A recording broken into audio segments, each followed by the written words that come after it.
help us imagine the future, we welcome our next moderator, the co-founder and co-executive chairman, the Carlyle Group and Smithsonian Board of Regents, David Rubenstein.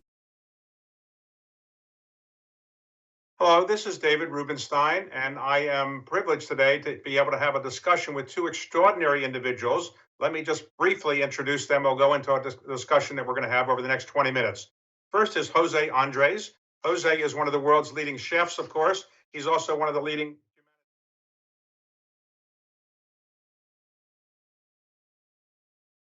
He is coming to us from his base in Bethesda, Maryland, which is where I am today, right now as well. We're also here with Christiana Figueres, if I pronounced that correctly. And Christiana are you in Costa Rica at the moment? You are in Costa Rica. She is a person who is, yes. She is the person who is the most responsible for putting together the Paris Agreement that led to the famous accord relating to global climate change. She was then the executive secretary for the association that put that together. She is a terrific spokesman for the need for global climate change, and she's devoted to most of her life in recent years to that. So let me ask both of you a question at the beginning. Jose, as a result of the COVID-19 crisis, how have you had to step up your efforts to feed people, particularly in a country that you probably never thought you had to do that before, the United States? We began early on in Japan, in Yokohama, helping the Japanese government and the Princess cruise ship, feeding 18,000 meals a day to the 6,000 people we follow in Auckland. So very early on, we saw that this was coming. So what we did was understanding, watching what happened in China, what was happening in Italy, what was happening in Spain, that this was going to hit America hard, and that the restaurants were going to be closing, and many businesses, many people unemployed. We already have 40 million people that they are food insecure. We knew that we were going to be adding many more millions, and that the systems were going to be maxed out. So what we did is to start establishing a protocol to try to reach as many hungry people and in need as we could. Right now, we are feeding elderly, we are feeding hospitals, homeless, low-income families, all of the above, using what is in place. Restaurants. We are partnering with more than 500 restaurants to reach everywhere in America where people need a plate of food. Now, Jose, you have started the World Central Kitchen, which is the vehicle through which you do much of this. But the U.S. government is handing out trillions of dollars for food and, for other things. Are they handing out any money to you to help fund some of what you're doing? No, everything we are doing is through philanthropy. From people give us $1 to other people that they are giving us millions. Good, generous citizens that they came to support what we do best, which is food distribution. I think the government lacks something essential, recognizing that this is a humanitarian crisis and putting somebody in charge, recognizing that lack of food is a national security issue. And I do believe we need to be taking food in this moment, once and for all, more seriously. Right now, it's food banks, they cannot get rice and beans. Do I foresee a big problem in the weeks and months to come? I think we'll be okay, but I'm worried that things may get worse before they get any better. A final question before I go to Christiana is this. Jose, if somebody wants to send you money, how do they do that if they want to fund what you're doing? Well, it's a few ways to do that, but the easiest way is going to the wck.org webpage, and there you can see what we do. We're in more than 96 cities. We're partnering with different people, and there you're going to see that before you even send us the money is already going out to feed people in need. Okay. So, Christiana, let me ask you, since the COVID-19 crisis has taken over the world, we now see what the world looks like when people are staying at home and the atmosphere seems cleaner. How can we get pictures of this to remind people all the time in the future how clean the air can be if we don't use so much carbon? Well, thanks for the invitation today, Dave and Jose. Very good to see you again under very different circumstances to the last time that we were together. Now, David, to your question, it is a question that has to be dealt very carefully because, yes, it is true that as we have been removing human pressure and presence from everywhere. Yes, we have cleaner air, we have cleaner water, we have more animals that are returning even to urban spaces, and people are really recognizing the difference in their environment, which is a nice difference. However, let us be very careful from saying that this is the way that we want to address climate change.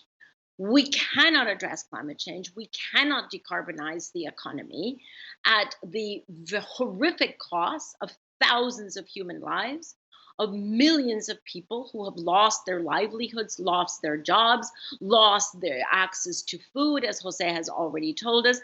This is not the way that we decarbonize and address climate change. Quite to the contrary. Decarbonization that is intentional, that is well planned, does not have the improvement of the environment as an unintended consequence, and furthermore, as a temporary consequence. Decarbonization that is serious actually has an improvement of the environment that is long lasting, but more importantly, it actually leads to a safer, more stable economy and to better well-being of everyone. Okay. Now, if you were able to do the Paris Accord all over again, is there anything that you would have put in the Paris Agreement that is not in, and how would you have done something differently that led to the Paris Agreement? Any changes, or was it perfect as it was put together? Well, there's nothing perfect in life, the marginal improvement would have made it substantially different or better. The fact is that the agreement stands there and it will accompany evolution of the economy for several decades to come. What is important now is to realize that the health crisis has actually collided with the climate change crisis. Both of these are now coming at the same time. And the conditions under which many people are trying to survive is a page out of the worst impacts of climate change that we will have if we don't meet the climate crisis. So because these two crises have collided against each other, we have an incredible responsibility to make the solutions to both coherent and converging. This is the moment to put in the green recovery packages that will address the loss of jobs that so many people are having and the hunger that Jose has been speaking about, put them back to work, give them back their integrity of life, and do so in workplaces and in industries that are long lasting and that will guarantee a job for a long time, a clean, safe, resilient economy. Now, very many people follow the lead of the Paris Agreement and say, by the year 2050, we're going to achieve certain goals. But in the year 2050, I'll be 101 years old. So I'm not as focused on things in 2050. Why can't I get better, let's say, climate change before 2050? Why did you pick 2050? It's so far away.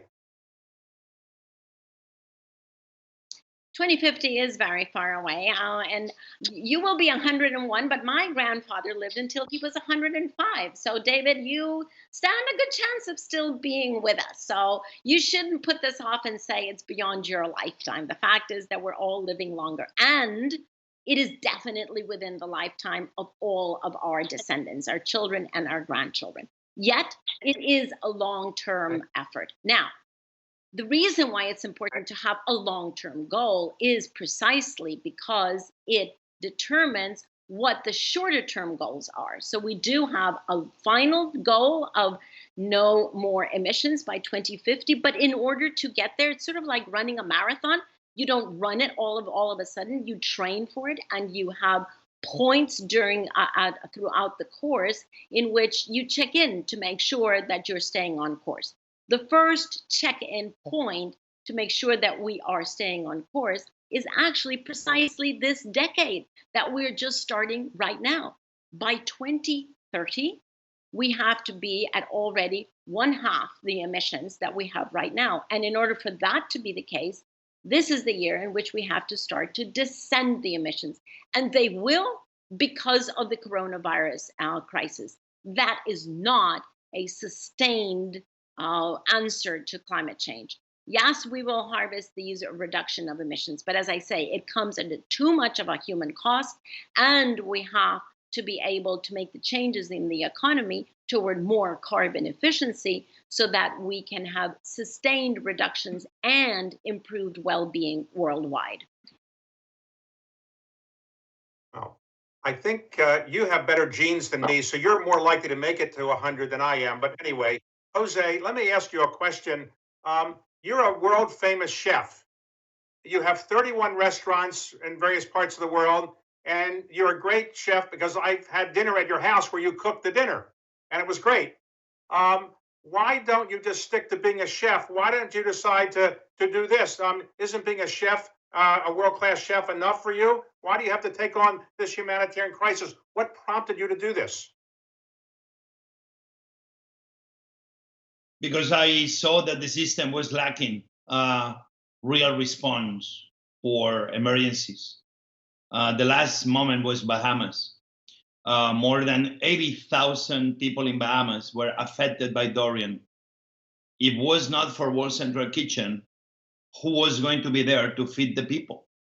We got there first. We arrived 10 days before any of the big organizations. We were not even supposed to be there. And at the end, we reached 70,000 meals a day in less than 5 days, 14th islands.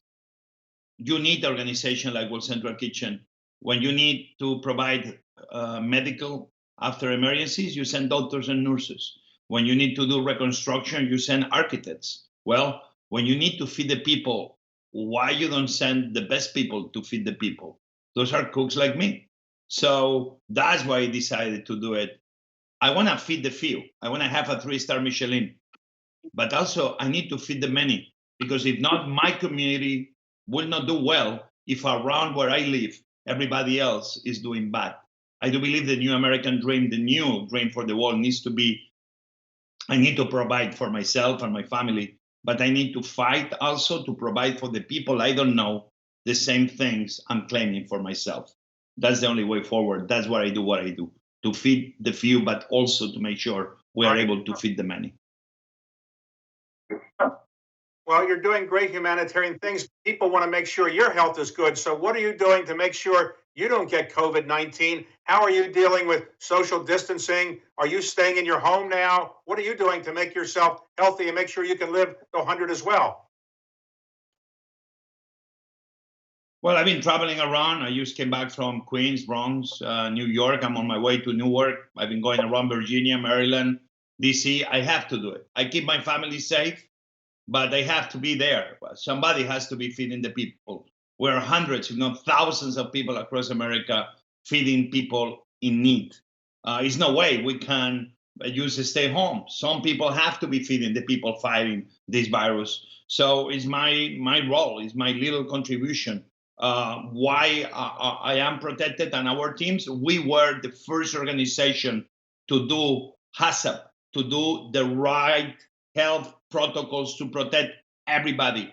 My restaurants, when they changed to community kitchens, we put big round circles with messaging and making sure everybody will be 6 feet away and telling everybody what to do. So we've been in the forefront now for months. And so far, so good. I know some of my people eventually maybe will get sick. Many of them, everybody's volunteer. They do this because they want to. But we've been following protocols so well since Yokohama, since Oakland, feeding entire cruise ships with coronavirus. Our teams were protected at all times because we follow the right protocols, the right guidelines. And so far, we've been very lucky. Okay. So now you have, I think I got the number right, around roughly 31 restaurants. I presume most of them, if not all, are closed now. What happened to your employees, and will you be able to open these restaurants again, or are these restaurants like other restaurants around the United States not going to open again. So of the 31 restaurants, 16 are restaurants Theme Food Group owns personally. The other ones are with other partners, hotels and universities and others.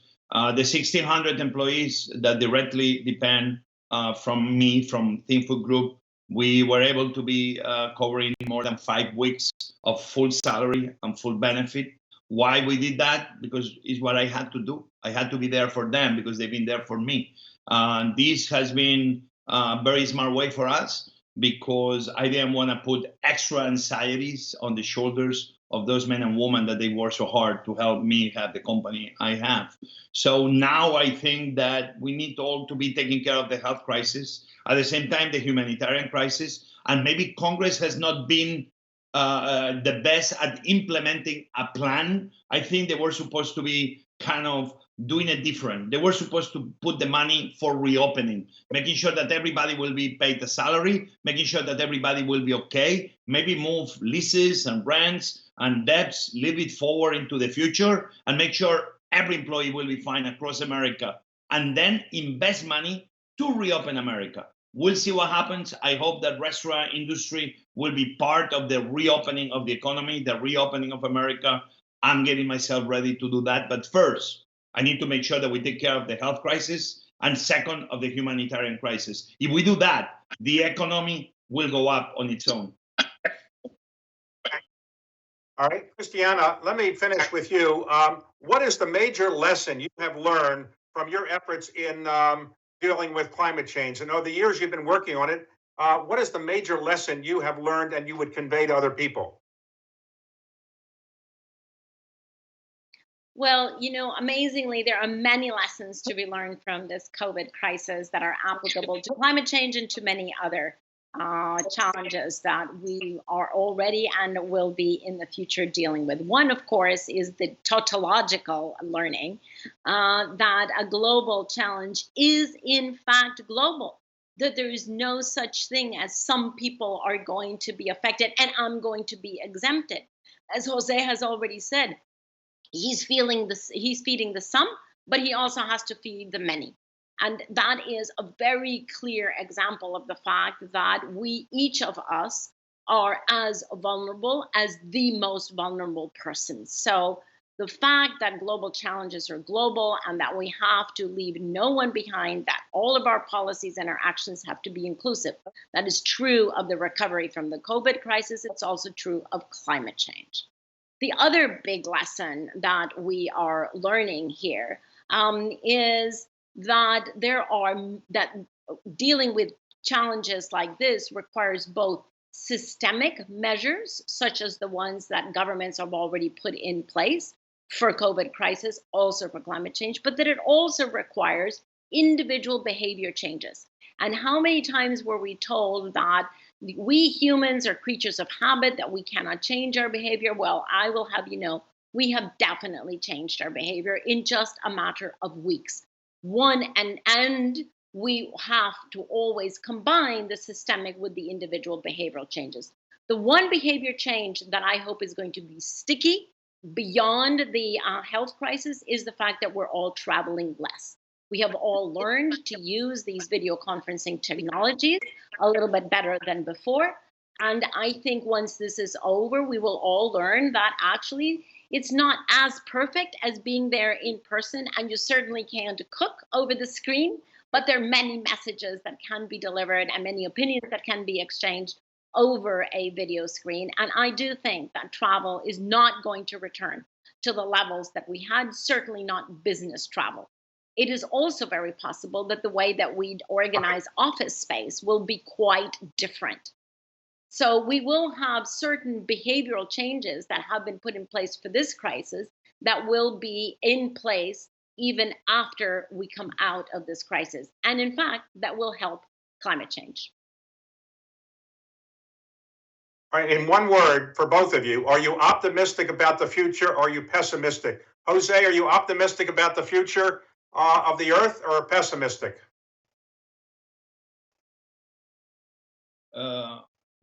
Pragmatic, optimistic. Optimistic, okay. And my brand, Christiana, are you optimistic or pessimistic? I am stubbornly optimistic because I want to insist, I want to be gritty, I want to be determined that we are going to get out of this and out of anything else that is thrown our way. I have deep faith in humanity. All right. Thank you both. We are out of time, and I look forward to having a meal with you, Jose and Christiana, together sometime when we can talk about this in more detail. Thank you very much.